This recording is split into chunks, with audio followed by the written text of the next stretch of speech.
Hello बच्चों, आपके अपने YouTube channel chapter wise math solution में स्वागत है। आज हम लोग पढ़ने वाले, जैसे कि मैं आपसे वादा किया था कि हम स्टार्ट करेंगे क्लास 10 का एक्सरसाइज 8.1 का, और एक्सरसाइज का नेम है त्रिकोणमिति का परिचय। और ये वीडियो यानी आज तक आप जहाँ से भी पढ़ रहे थे, मतलब ये वाला चैप्टर, ये वाला क्वेश्चन, उम्मीद करते हैं कि वहाँ से आपको बहुत ही आसान तरीका से ये वाला समझ में आएगा। ये मेरा आपसे वादा है, ठीक है। और मैं आपसे एक निवेदन करना चाहूँगा कि आप लोग जरूर कमेंट कीजिएगा कि अगर आप कहीं पढ़ रहे हो या कहीं कोचिंग वगैरह में, तो वहाँ पे जो पढ़ाया जा रहा है, क्या मैं जो पढ़ाया क्या सेम था या कुछ अलग था। आप जरूर कमेंट कीजिएगा, ठीक है। तो चलिए सीखते हैं आज बेहतर क्वेश्चन, ठीक है। चलिए, सबसे पहले यहाँ पे लिखा हुआ है कि त्रिभुज ए बी सी में जिसका कोण बी समकोण है। एक त्रिभुज है और एक त्रिभुज है, क्या है, ए बी सी, ठीक है ना। और जिसमें एक कोण बी क्या है, समकोण है। अब समकोण आ रहा है तो इसका मतलब समझ लीजिए कौन सा त्रिभुज होगा, समकोण त्रिभुज होगा। चलिए देखते हैं। तो पहले मैं एक तो समकोण त्रिभुज ड्रॉ करता हूं बढ़िया से।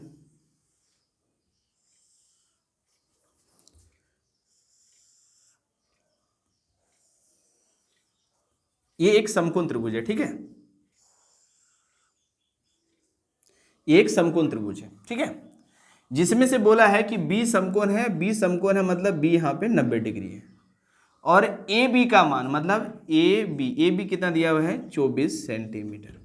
और बी सी दिया हुआ है 7 सेंटीमीटर, मतलब ये वाला नहीं दिया, ए सी नहीं दिया हुआ है। तो हम लिख सकते हैं सबसे पहले कि दिया हुआ है, सॉल्यूशन लिखते हैं सबसे पहले।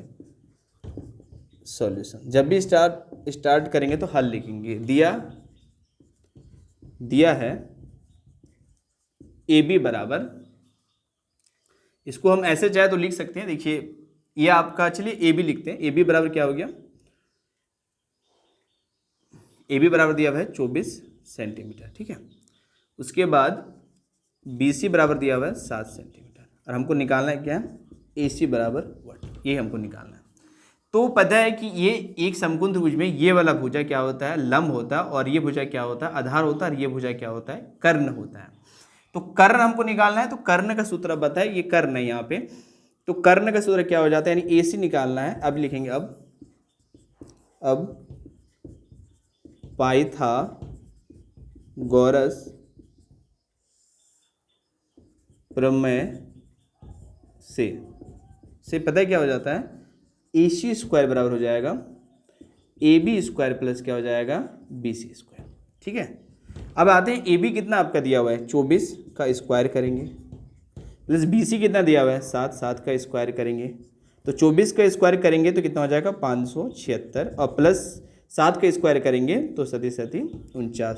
ये पता है, ठीक है ना। 4 4 16, 4 2 8 9 16, 1 17 7, हाथ पर 1 2 2 4 1 5। ये ट्रिक है जो 8 क्लास में मैं सिखाता हूँ बच्चा लोग को। तो ये देखिए कितना हो जाएगा, 625। लिख सकते हैं कि ए सी बराबर 125, ए सी स्क्वायर बराबर 625। तो ए सी बराबर हो जाएगा 625 पे रूट, अंडर रूट 625। और ए सी का अगर रूट निकालेंगे तो चलिए सिखा देता हूँ कैसे निकालना है। तो यहाँ पे आपको निकालना है 625 का निकालना है। जैसे ये देखिए 5 से घटाइए, 5 एकम 5, और 12 बचा, 5 दूना 10 पचम 25। फिर 5 से 5 दूना 10 पचम 25, फिर 5 से पचम 25, यानी 5 गुना 5 गुना 5 गुना 5, और फिर बराबर कितना हो गया, इसमें 2 के बदले 1 बाहर आता है, 2 के बदले 1 बाहर आता है, यानी ए सी बराबर हो जाएगा आपका पचम 25। यही हो गया आपका सेंटीमीटर। यानी आपको ए सी निकालने बोला था, ए सी आपका निकल गया 25 सेंटीमीटर, ठीक है। अब हमको मान निकालने किसका बोल रहा है, साइन ए कोस ए का मान निकालने बोल रहा है। तो चलिए निकालते हैं। 1 नंबर में साइन ए मतलब क्या होता है, पहले पता है कि आपको साइन थीटा हो तो उसका क्या होता है, लॉग, यानी लंब बटा क्या होता है, कर्ण, ठीक है। और लंब बटा कर्ण होता है।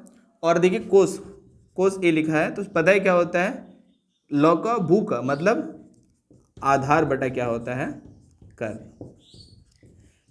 ठीक है। अब यहाँ पे कुछ चीजें हैं जो आपको सीखना जरूरी है, ठीक है।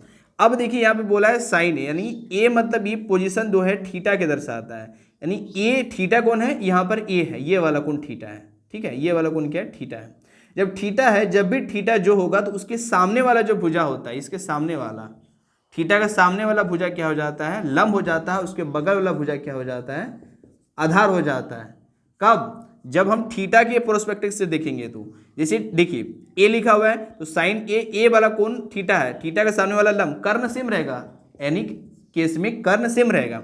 लेकिन जो यहाँ पर ए दिख रहा है तो सामने वाला भुजा क्या हो जाएगा, लंब हो जाएगा। तो लंब क्या है आपका BC और कर्ण क्या हो गया आपका AC, और BC का मान कितना दिया हुआ है 7 और AC का मान दिया हुआ है अभी निकाले 25 सेंट। यही हो गया आपका आंसर। ठीक है, आगे बढ़ते हैं। सेम आते आधार। आधार क्या है यहाँ पे आपका, आधार हो गया आपका यहाँ पर AB, और यहाँ पर क्या हो गया कर्ण क्या हो गया आपका AC। तो AB कितना है आपका 24 और ये कितना हो गया 25। यही हो गया आपका आंसर। समझ में आ गया कि जब भी ए वाला आएगा थीटा के हम प्रोस्पेक्टिव से देखेंगे। चलिए आगे आते हैं, 2 नंबर फिर बिल्कुल समझ में आएगा हमको। इसमें क्या लिखा हुआ है साइन सी। तो यानी साइन का भी मतलब पता है आपको क्या होता है, लंब बटा क्या होता है आपको कर्ण होता है। तो देखिए अब हम आते हैं सी बोला है सी, तो थीटा यहाँ आ जाएगा। तो थीटा जैसा है तो इसका सामने वाला भुजा क्या हो जाएगा, लंब हो जाएगा। तो यानी लंब क्या हो जाएगा यहाँ पर AB, और कर्ण पता वही रहता है AC। तो AB कितना है यहाँ पर 24 और यहाँ पर ये कितना हो जाएगा कर्ण 25। ये आपका आंसर हो गया। सेम उसी तरह आते हैं इसमें कोस सी आते हैं। कोस सी देखिए कोस का क्या होता है आधार बटा क्या होता है कर्ण, आधार बटा क्या होता है कर्ण, आधार बटा कर्ण। तो आप याद रखिए सी है थीटा के प्रोस्पेक्ट से, तो ये वाला लंब होता है, ये वाला क्या हो जाएगा आधार, यानी BC क्या हो जाएगा आधार, और कर्ण क्या है आपका कर्ण AC होता है हर केस में। ठीक है, तो BC कितना दिया हुआ है 7 और कर्ण कितना दिया है 25। यही है आपका आंसर। उम्मीद करते हैं कि पहली बार आप इस तरह से आप पढ़े होंगे। तो आपको वीडियो कैसा लगा, उम्मीद करते हैं बहुत अच्छा लगा होगा। तो अगर अच्छा लगा तो चैनल को ज़्यादा से ज़्यादा शेयर कीजिएगा, सब्सक्राइब कीजिएगा। मिलते हैं नए वीडियो में। जय हिंद, जय भारत।